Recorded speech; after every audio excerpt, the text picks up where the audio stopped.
Hi everyone, welcome back. ನೀವು ನೋಡ್ತಿದ್ದೀರಾ under ಗುರು channel. ಇವತ್ತಿನ ವಿಡಿಯೋಗೆ ಸ್ವಾಗತ ಸುಸ್ವಾಗತ. ಇವತ್ತಿನ ವಿಡಿಯೋದಲ್ಲಿ ಮೇನ್ ಥಿಂಗ್ ಬಂದ್ಬಿಟ್ಟು ಇವನಿದೆ ಕೌಶಲ್ಕರ್ ಪೋರ್ಟಲ್ ಅಂತ ತಗೊಳ್ಬಿಟ್ಟಿದ್ದಾರೆ. ಅದು ಮ್ಯಾಂಡೇಟರಿನ, ಅದಕ್ಕೆ ಯಾರೆಲ್ಲ ಅಪ್ಲೈ ಮಾಡಬೇಕು, ಅದು ಮಾಡಿಲ್ಲ ಅಂದ್ರೆ ನಿಮಗೆ ಅಮೌಂಟ್ ಬರೋದಿಲ್ಲ ಏನು, ಇದರ ಲಾಭ ಏನು, ಇದನ್ನ ಯಾಕೆ ಇಂಟ್ರೊಡ್ಯೂಸ್ ಮಾಡಿದ್ದಾರೆ ಗೌರ್ಮೆಂಟ್ ಅವರು, ಅದನ್ನ ತಿಳಿಸ್ಕೊಡ್ತೀನಿ. ದಯವಿಟ್ಟು ನೀವು ನಮ್ಮ ಇಂಟೆಲಿಜೆಂಟ್ ಗುರು ಚಾನಲ್ಗೆ ದಯವಿಟ್ಟು ಸಬ್ಸ್ಕ್ರೈಬ್ ಆಗಿ, ವಿಡಿಯೋ ಇಷ್ಟ ಲೈಕ್ ಮಾಡಿ. ಇದೇ ರೀತಿ ವಿಡಿಯೋ ಕೂಡ ಬರ್ತದೆ. ಮೊದಲು ಕೇಳ್ತಾ ಇದ್ದಾರೆ, ಹೌದು ಇದು ಕಡ್ಡಾಯನ, ನೀವು ಕೌಶಲ್ಕರ್ ಪೋರ್ಟಲ್ ನೋಂದಣಿ ಮಾಡ್ಕೊಳ್ಳೋದು ಕಡ್ಡಾಯನ ಅಂತ ಕೇಳ್ತಾ ಇದ್ದಾರೆ. ಹೌದು, ಇದು ಕಡ್ಡಾಯ ಆಗಿರುತ್ತೆ. ರಾಜ್ಯ ಸರ್ಕಾರ ಅನೌನ್ಸ್ಮೆಂಟ್ ಕೂಡ ಮಾಡಿದೆ. ಬಿಕಾಸ್ ಯಾಕೆ ಅಂದ್ರೆ ಇದೊಂದು ಹೊಸ ಸ್ಕೀಮ್ ಆಗಿರುತ್ತೆ. ಇದಕ್ಕೆ ವಿದ್ಯಾರ್ಥಿಗಳಿಗೆ ಟ್ರೈನ್ ಕೂಡ ಮಾಡುತ್ತೆ, ಲೈಕ್ ಸ್ಕಿಲ್ ನ ಡೆವಲಪ್ ಕೂಡ ಮಾಡ್ತಾರೆ. ಆ ನಿಟ್ಟಿನಲ್ಲಿ ನೀವು ಏನಾದ್ರು ಯುವ ನಿಧಿಗೆ ಪಡ್ಕೋತಿದ್ದಾರೆ ಅಂದ್ರೆ ಅದಕ್ಕೆ ಕಡ್ಡಾಯ ಆಗಿರುತ್ತೆ. ಆದ್ರೆ ಒಂದು ಕಂಡೀಷನ್ ಇದೆ, ದಯವಿಟ್ಟು ವಿಡಿಯೋ ನೋಡಿ ತಿಳಿಸ್ಕೊಡ್ತೀನಿ. ಫೆಬ್ರವರಿ 1 ಇಂದ ಇದನ್ನ ಇಂಟ್ರೊಡ್ಯೂಸ್ ಮಾಡಿದ್ರು, ಬಟ್ ಎಲ್ಲಾ ಕಡೆ ಜಾಸ್ತಿ ಜನಕ್ಕೆ ಗೊತ್ತಿರಲಿಲ್ಲ. ಈಗ ಬಂದ್ಬಿಟ್ಟು ಮ್ಯಾಂಡೇಟರಿ ಕೂಡ ಮಾಡಿ ಎಲ್ಲಾ ಕಡೆ ಮಾಹಿತಿ ಕೂಡ ಕೊಡ್ತಾ ಇದ್ದಾರೆ. ಲೈಕ್ ಇದನ್ನ ನೀವು ಯುವ ನಿಧಿ ಯೋಜನೆ ಅಡಿ ನೀವು ಹಣ ಪಡೆಯಬೇಕಾದ್ರೆ ಇದಕ್ಕೆ ಕಡ್ಡಾಯ. ಬಿಕಾಸ್ ಇದಕ್ಕೆ ನಿಮಗೆ ಸ್ಕಿಲ್ ಟ್ರೈನಿಂಗ್ ಮಾಡ್ತಾರೆ, ನಿಮಗೆ ಜಾಬ್ ಸಿಗೋ ರೀತಿ ನಾವು ಟ್ರೈನ್ ಮಾಡ್ತೀವಿ ಅಂತ ಹೇಳಿ ಸರ್ಕಾರದವರು ಹೇಳಿದ್ದಾರೆ. ಇದು ಕಡ್ಡಾಯ ಆಗಿರುತ್ತೆ, ಆಯ್ತಾ. ಕೌಶಲ್ಕರಿಗೆ ಮ್ಯಾಂಡೇಟರಿ ಆಗಿರುತ್ತೆ. ಯಾರಿಗೆ ಮ್ಯಾಂಡೇಟರಿ ಆಗೈತೆ ಅಂದ್ರೆ ಆಲ್ರೆಡಿ ಹೇಳಿದ್ದಾರೆ. ನೀವೇನಾದ್ರೂ ಯುವ ನಿಧಿನ 6 ಮಂತ್, ಮೋರ್ ದೆನ್ 6 ಮಂತ್ ನೀವು ಪಡ್ಕೊಳ್ತಾ ಇದ್ರೆ ನೀವು ಇದನ್ನ ಕಡ್ಡಾಯವಾಗಿ ನೋಂದಣಿ ಮಾಡ್ಕೋಬೇಕು ಅಂತ. ಏನ್ 6 ಮಂತ್ ಆಗಿರ್ಬೇಕು ಅಂತ ಏನಿಲ್ಲ, ಹೊಸೊಬ್ರು ಕೂಡ ನೋಂದಣಿ ಮಾಡ್ಕೊಳ್ಳಿ. ಬಿಕಾಸ್ ಇದ್ರಲ್ಲಿ ಟ್ರೈನಿಂಗ್ ಕೊಡ್ತಾ ಇರುತ್ತೆ ಉಚಿತವಾಗಿ. ಸರ್ಕಾರದ ಕಡೆಯಿಂದ ನಿರುದ್ಯೋಗಿಗಳಿಗೆ ಉಚಿತವಾಗಿ ಟ್ರೈನಿಂಗ್ ಕೊಡ್ತಾರೆ, ಸ್ಕಿಲ್ ಡೆವಲಪ್ಮೆಂಟ್ ಕೂಡ ಮಾಡ್ತಾರೆ ಅಂತೆ.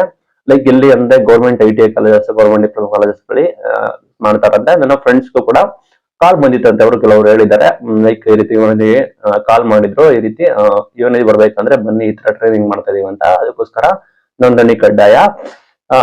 ಇದಕ್ಕೆ ಏನ್ ಬೇಕಂದ್ರೆ ಇವರದ್ದು ರಿಜಿಸ್ಟ್ರೇಷನ್ ಆಗಿರ್ಬೇಕು, ರಿಜಿಸ್ಟ್ರೇಷನ್ ಆಗಿರುತ್ತೆ, ಅವರಿಗೆ ಮಾಡ್ತಾ ಇರೋದು. ಅಂಡ್ ನಿಮಗೆ ಕೌಶಲ್ಕರ್ ಪೋರ್ಟಲ್ ಅಲ್ಲಿ ನೀವು ರಿಜಿಸ್ಟ್ರೇಷನ್ ಮಾಡ್ಕೊಳ್ಬೇಕಾಗುತ್ತೆ. ಮೇನ್ ಥಿಂಗ್ ಇದು ಕಡ್ಡಾಯ ಆಗಿರುತ್ತೆ. ಮತ್ತೆ self declaration very very important ಆಗಿರುತ್ತೆ. ಲೈಕ್ ನಿಮ್ಗೆ ಗೊತ್ತಿರೋ ಹಾಗೆ ಈಗ ಮುಂಚೆ ಮಂತ್ಲಿ ಮಾಡ್ತಾ ಇದ್ರು, ಈಗ 3 ಮಂತ್ಸ್ ಒಂದ್ಸಲ ಮಾಡಿದ್ದಾರೆ. ಅದು ಕೂಡ ಕಡ್ಡಾಯ ಆಗಿರುತ್ತೆ. ಇವನದ್ದು ರಿಜಿಸ್ಟ್ರೇಷನ್ ಆಗಿರ್ಬೇಕು, ಕೌಶಲ್ಕರ್ ರಿಜಿಸ್ಟ್ರೇಷನ್ ಆಗಿರ್ಬೇಕು, ಸೆಲ್ಫ್ ಡೆಕ್ಲರೇಷನ್ ಕೂಡ ಆಗಿರ್ಬೇಕು. ಮತ್ತೆ ನಿಮ್ಮ unemployment period greater than 180 days, 180 ದಿನಕ್ಕಿಂತ ಮೇಲೆ ನಿಮ್ದು ಅನ್ಎಂಪ್ಲಾಯ್ಮೆಂಟ್ ಆಗಿದ್ರೆ ನೀವು ಇದಕ್ಕೆ ರಿಜಿಸ್ಟ್ರೇಷನ್ ಆಗಬೇಕಾಗುತ್ತೆ. ಇಷ್ಟು ಕಡ್ಡಾಯ ಆಗಿರುತ್ತೆ. ಆಸ್ ಆಫ್ ಫೆಬ್ರವರಿ 1 ಇಂದ ಇದು ಇಂಟ್ರೊಡ್ಯೂಸ್ ಮಾಡಿದ್ರು, ಗೊತ್ತೇ ಇದೆ ಎಲ್ರಿಗೂ. ಇದು ಕಡ್ಡಾಯ ಆಗಿರುತ್ತೆ ಕೌಶಲ್ಕರ್ ಪೋರ್ಟಲ್, ಆಯ್ತಾ. ದಯವಿಟ್ಟು ನೋಂದಣಿ ಕೂಡ ಮಾಡ್ಕೊಳ್ಳಿ. ನಿಮ್ಗೆ ಕಾಲ್ ಮಾಡಿ ನಿಮಗೆ ಟ್ರೈನಿಂಗ್ ಕೊಡ್ತಾರೆ. ಮೇನ್ ಥಿಂಗು ರಿಜಿಸ್ಟ್ರೇಷನ್ ಆಗಿರ್ಬೇಕು, ಸೇವಾ ಸಿಂಧು, ಆಧಾರ್ ವೆರಿಫಿಕೇಶನ್ ಎಲ್ಲ ನಿಮ್ಮ ಡೀಟೇಲ್ಸ್ ಎಲ್ಲ ಎಂಟ್ರಿ ಮಾಡಿ ನೀವೆಲ್ಲ ಹಾಕಿಡ್ತೀರಾ ಮುಂದೆ. ಮತ್ತೆ ಸೆಲ್ಫ್ ಡೆಕ್ಲರೇಷನ್ ಕೂಡ ಹಾಕ್ಬೇಕು. ಲೈಕ್ ನಿಮ್ಗೆ ಎವ್ರಿ 3 ಮಂತ್ಸ್ ನಿಮಗೆ ಸೆಲ್ಫ್ ಡೆಕ್ಲರೇಷನ್ ಕೂಡ ಕಂಡಕ್ಟ್ ಕೂಡ ಮಾಡ್ತಾರೆ. ನಿಮಗೆ ಅಮೌಂಟ್ ಬರ್ಬೇಕಂದ್ರೆ ನೀವು ಕಡ್ಡಾಯವಾಗಿ ಸೆಲ್ಫ್ ಡಿಕ್ಲರೇಷನ್ ಕೂಡ ನೀವು ಮಾಡಲೇಬೇಕಾಗಿರುತ್ತೆ. ಅದು ಕೂಡ ನಿಮಗೆ ಗೊತ್ತಿದೆ, ಸೆಲ್ಫ್ ಡಿಕ್ಲರೇಷನ್ ಕೂಡ ಮಾಡಬೇಕು ಅಂತ. ಎವ್ರಿ 3 ಮಂತ್ಸ್ ನಿಮ್ಗೆ ಇದು ಮಾಡ್ತಾರೆ. ಈಗ ನಿಮಗೆ ಮಾಹಿತಿ ಗೊತ್ತಾಯ್ತು ಅನ್ಕೋತೀನಿ. ನೀವು ನಿಮ್ಮ ಸ್ಟೇಟಸ್ ಅಲ್ಲಿ ಕೂಡ ಚೆಕ್ ಮಾಡ್ಕೋಬಹುದು, ಅಲ್ಲಿ ನಿಮಗೆ ತೋರಿಸುತ್ತೆ ಎಲ್ಲ ಮಾಹಿತಿಗಳನ್ನ, ಏನೆಲ್ಲ ಬೇಕು, ನಿಮ್ಮ ಡಾಕ್ಯುಮೆಂಟ್ಸ್ ಗಳು ಏನೆಲ್ಲ ತೋರಿಸುತ್ತೆ. ಬಿಫೋರ್ 25th ನೀವು ಸೆಲ್ಫ್ ಡಿಕ್ಲರೇಷನ್ ನೀವು ಮಾಡ್ಕೋಬೇಕಾಗುತ್ತೆ. ಎಲಿಜಿಬಲ್ ಆದ್ರೆ ನೀವು ಕೂಡ kaushalkar.karnataka.government.in ನೀವು ನೋಂದಣಿ ಕೂಡ ಮಾಡ್ಕೊಳ್ಳಿ. ಕೆಲವೊಂದು ಪೇಮೆಂಟ್ ನ ಡಿಲೇ ಮಾಡ್ತೀವಿ ಅಂತ ಹೇಳಿದ್ದಾರೆ. ಲೈಕ್ ಯಾರಾದ್ರೂ ರಿಜಿಸ್ಟ್ರೇಷನ್ ಆಗಿಲ್ಲ ಅಂದ್ರೆ ಮಾಡ್ತಾರಂತ ಹೇಳಿದ್ದಾರೆ. ಇದು ಬಂದ್ಬಿಟ್ಟು ಕೌಶಲ್ಕರ್ ಅಂದ್ರೆ ಯುವ ನಿಧಿ 2.0 ಅಂತ ಇರುತ್ತೆ. Eligible for free skill training ನೀವು ಎಲಿಜಿಬಲ್ ಆಗ್ತೀರಾ. ಇದ್ರ ಉದ್ದೇಶ ಬಂದ್ಬಿಟ್ಟು ಮೇನ್ ಇದಾಗಿರುತ್ತೆ. ಆಯ್ತು ಅನ್ಕೋತೀನಿ.